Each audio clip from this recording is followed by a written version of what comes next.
എന്നാൽ യേശുക്രിസ്തുവിൻ്റെ ജനനം ഇവണ്ണം ആയിരുന്നു.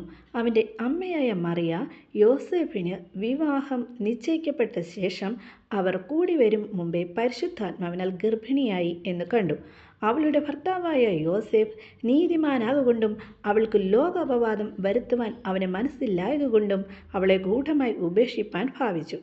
ഇങ്ങനെ നിലച്ചിരിക്കുമ്പോൾ കർത്താവിൻ്റെ ദൂതൻ അവന് സ്വപ്നത്തിൽ പ്രത്യക്ഷനായി, ദാവീദിൻ്റെ മകനായ യോസേഫേ, നിന്റെ ഭാര്യയായ മറിയയെ ചേർത്തുകൊള്ളുവാൻ ശങ്കിക്കേണ്ട. അവളിൽ ഉൽപ്പാദിതമായത് പരിശുദ്ധാത്മാവിനാലാകുന്നു. അവൾ ഒരു മകനെ പ്രസവിക്കും. അവൻ തൻ്റെ ജനത്തെ അവരുടെ പാപങ്ങളിൽ നിന്ന് രക്ഷിപ്പാനിരിക്കുകൊണ്ട് നീ അവന് യേശു എന്ന് പേർ ഇടേണം എന്ന് പറഞ്ഞു. കന്യക ഗർഭിണിയായി ഒരു മകനെ പ്രസവിക്കും.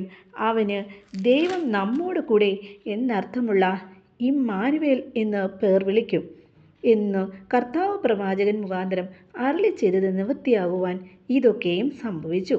യോസേഫ് ഉറക്കം ഉണർന്നു. കർത്താവിൻ്റെ ദൂതൻ കൽപ്പിച്ചതുപോലെ ചെയ്തു.